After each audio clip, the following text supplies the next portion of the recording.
It was just a trial in 5 U.S. airports to have scanners that look through your clothes and record your naked body. Now it's going in 200, all the big 214, all the major airports. And now they announced yesterday they're going to put it on the streets of America looking through your clothes.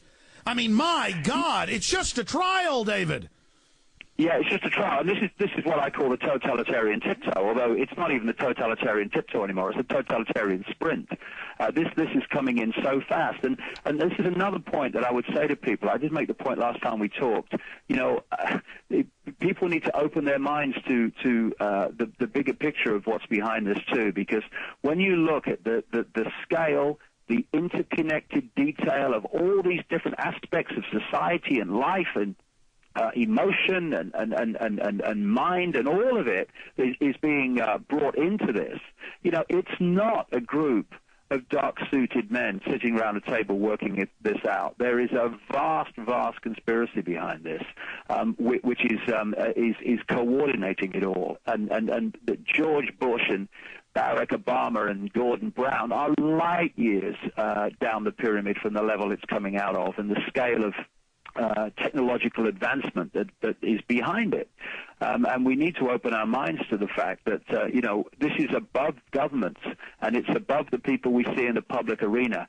We've got to get really in the shadows before we're going to ever understand what the force is behind this that plays out through these people but doesn't originate with them. Well, we know the tax-free foundations and congressional hearings have think tanks for every little aspect. Then they have these literal statistical and organizational geniuses who put it all together. But you're right. Then when you look at it, then you find out they're all occultist at the highest level of the pyramid. They're all into blood sacrifice. And we're not making this up, folks. This is mainstream. It comes out here and there. Richard Nixon talked about the homosexual orgies at Bohemian Grove. That's on tape, Harper's Magazine.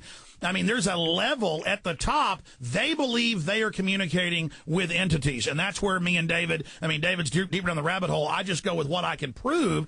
But bottom line, David Icke on one side, the good guy side, and then the bad guys on the other dark side. They all believe they are under the control of entities.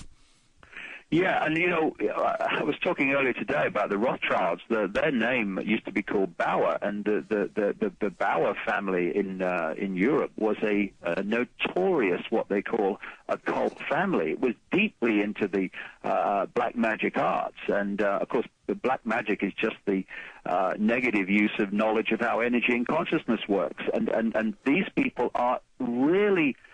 behind their banking front and their dark suit and tie front, these people are deep black magicians who have, in effect, cast a spell on the human collective mind. And that's why we talk about people need to wake up. And by the way, up from that trance. Look at all the Hollywood people with Kabbalah all over them. And then we always said 10, 15 years ago that Madonna's concerts were rituals, and then she came out 2 years ago and said, yes, they've always been.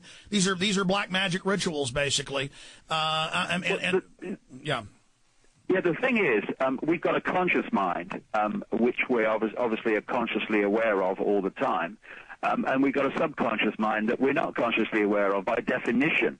And these black magic arts and rituals, they know how to program to the subconscious mind. That's their aim. And it's programming eventually, as it filters through the conscious mind's perception of reality.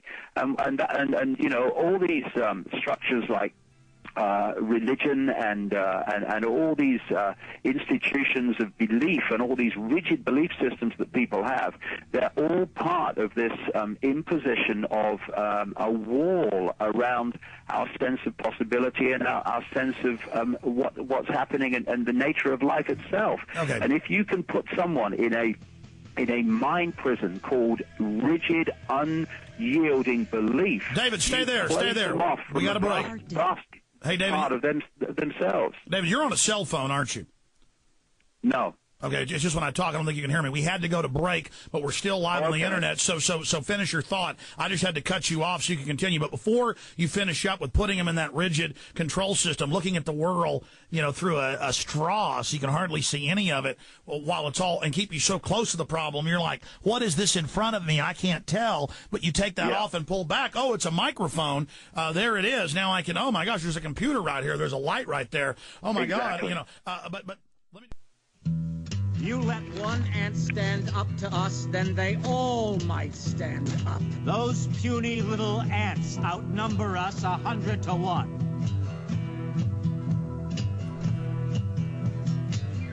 Your own personal Jesus.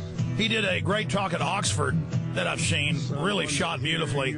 Excellent presentation. Get that DVD at davidicke.com. Just came out. Really interesting information. Very thought-provoking. That's what matters. Getting you outside the box, and then outside the other box, and then outside the next box you're in. David, finishing up, you were bringing up, before we went to that break, getting people to take the blinders off, literally, and just open their minds up and what that does. Continue. The ancient Greek philosopher Socrates is quoted as saying, wisdom is knowing how little we know. And I always work with that because, you know, in the vastness of forever, all possibility exists. And if we shut our minds from that by rigid beliefs that construct a limitation of what's possible, then we're operating on a fraction of our own potential and also a fraction of the knowledge and awareness that's available of who we are and the nature of what we're experiencing. So it doesn't mean that you open your mind and you say, I'll believe anything. It's quite not that at all. But it's opening to the possibility instead of a reflex action. No, I'm not going there. That can't be true because it's against my belief system. And there's this psychological state which explains so much about behavior, which is called cognitive dissonance. And it's a stress state and an unease state that people go in when their belief and their experience or information they come across are contradicting each other. Now, what the few people do is they look at the information and the experience and they say, hold on a second, I've got to have another look at my belief here because in the light of what I'm experiencing and seeing. And that is great because cognitive dissonance, then it's about bringing the contradictions together into a whole. Then you can move forward and your belief changes in the light of new information. But what most people do when they go into this cognitive dissonance state is that their prime motive is to preserve the belief system. That's so right. In fact, they have invested, like Bill Hicks said, I put a lot into this ride. Don't you tell me it doesn't matter. Exactly that, and what they then do, and you see this all the time, is they then concoct stories. They lie to themselves to bring together an explanation of what they're experiencing and seeing and learning to make sure the belief system is retained. They're delusional. And that's when you get things like, oh, no, we've got to go to war to bring peace. Or, oh, no, we've got to have some of our freedoms taken away so that we can protect our liberties. This is cognitive dissonance, lying to itself or causing people to lie to themselves to protect the belief system. Have you ever... Belief systems need just to not control us anymore. Let's look at the evidence. Let's look at what we're seeing, and let's come to conclusions based on that. Not preconceived idea that the priest told us, or the politician told us, or the guy at the college told us. Have you ever seen my film Terror Storm? Sorry, Alex, my phone's gone funny. I didn't hear that. Did you ever see my film Terror Storm? Because well, no, you're still jumping around. Okay. Goodness, what's wrong with the line here? Okay, can you hear me, David? No, I'm losing about every other word. I don't know what suddenly made that happen. Okay, well, who knows? I'll let you know.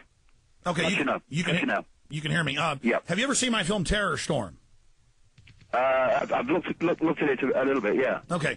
Well, I mean, there's the part where the woman at the fruit shop outside says, I want to give up my liberty for freedom. And I said, but liberty and freedom are the same things. She's like, no, they're not. So, I mean, talk about doublethink. I won't give up my liberty for freedom. David Icke in the final 5-minute segment with him, then Bob Chapman, detailed analysis of the engineered economic implosion that is happening. Stay with us. All right, I'm going to skip this break, too.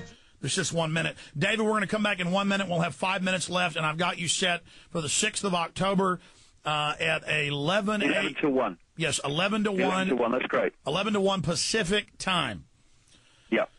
And that'll be from 1 to 3 Central Standard Time, but 11 to 1, and I'm really excited, and we'll just get into whatever you want to cover for 2 hours. That'll be an hour and a half of live airtime, so you are the best. Yeah, I'd like to look at reality and how we create it and how we interact with it, because these guys know that, and they've kept it from us, and that's given them a prime center of power. Absolutely. We're going to go live in about 30 seconds, and then I'll just let you go so you can hurry on your way at the end of the segment. I won't say bye. I'll say bye now. Thank you for coming on with us, David. Cheers, Alex. Okay, final segment right now. Here we go, my friend.